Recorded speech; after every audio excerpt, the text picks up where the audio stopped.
తెలంగాణ అందరికీ నమస్కారం. శుభాకాంక్షలు. మహిళా బిల్లు పాస్ అవబోతున్నట్టుగా మనం వార్తలు టీవీలలో చూస్తూ ఉన్నాం. ఇప్పుడే ప్రహ్లాద్ జోషి గారు అనేటటువంటి మంత్రి గారు కూడా క్యాబినెట్లో డెసిషన్ తీసుకోవడం జరిగింది. మహిళా బిల్ ఇంట్రొడ్యూస్ చేయాలని చెప్పి ట్వీట్ చేశారని చెప్పి చెప్తా ఉన్నారు. కానీ మరి ఎప్పుడు ఇంట్రొడ్యూస్ చేస్తారు బిల్లు, ఏ బిల్లు ఇంట్రొడ్యూస్ చేస్తారు, ఇటువంటి అంశాల పట్ల ఇంతవరకు కూడా పారదర్శకత అనేటటువంటిది లేదు. వాస్తవానికైతే క్యాబినెట్లో జరిగిన నిర్ణయాలు ఏమన్నా ఉంటే అఫీషియల్గా ప్రభుత్వం నుండి కమ్యూనికేట్ చేస్తుంటే బాగుండేది.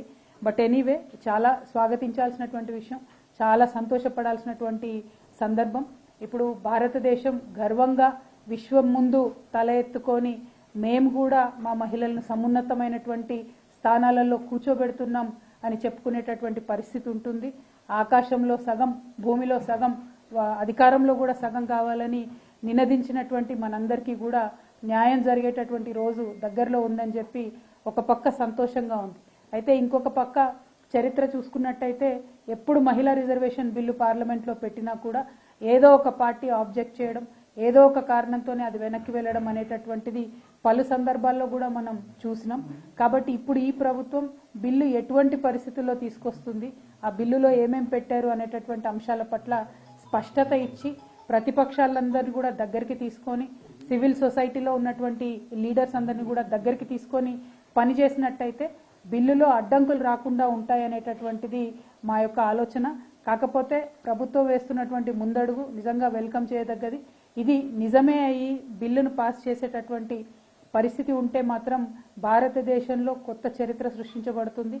భారతదేశం అభివృద్ధి చెందడంలో మహిళల పాత్ర వాళ్ళే స్వయంగా పోషించేటటువంటి ఆస్కారం కూడా ఉంటుందని చెప్పి నేను మనస్ఫూర్తిగా భావిస్తూ ఉన్నాను.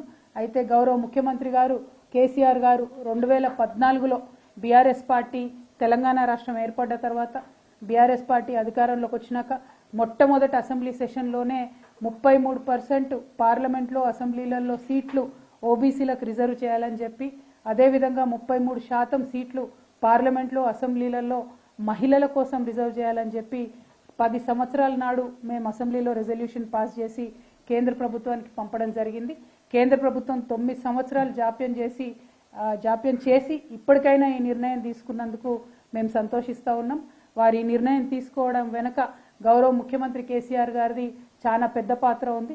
2 రోజుల క్రితం మళ్ళొక్కసారి గౌరవ ముఖ్యమంత్రి కేసీఆర్ గారు ప్రధానమంత్రి గారికి లేఖ రాయడం జరిగింది.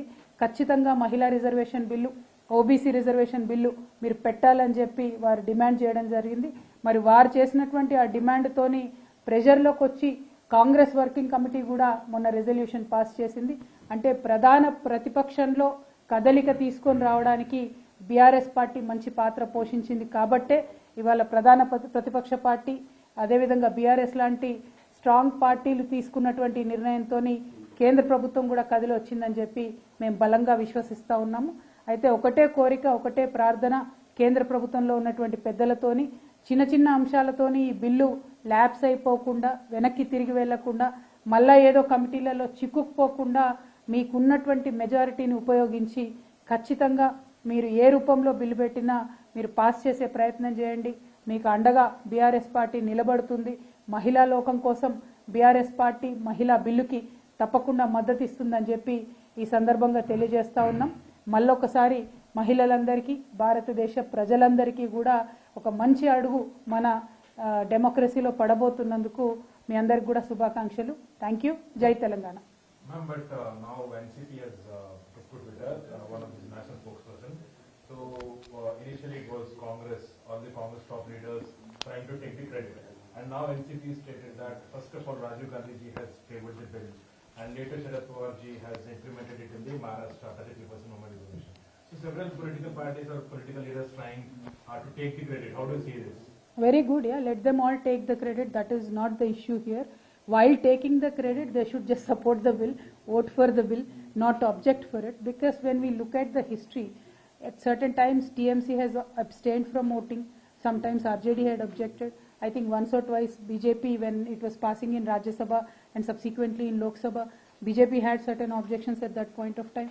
So when you look at the history of women's reservation bill in the past 28 years, at different timelines, different parties have objected on various issues.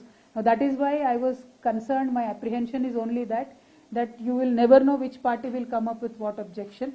So if the government can be more transparent, more inclusive, and if they can properly work out that these parties won't have any objections, it will pass easily.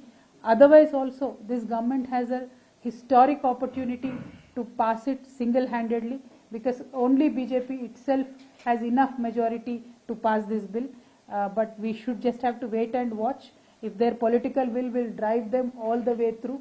I really hope it does, because if this time we miss, again it will take 10-15 years for the women of India to rise up and fight for this issue and get this momentum. आप जो doubt अभी कह रही थी कि मेरे को doubt है, अभी मिनिस्टर ने अपना ट्वीट डिलीट कर दिया. Oh my God, ये तो क्या है यार, ये तो एडवेंचरस टीवी सीरियल जैसा.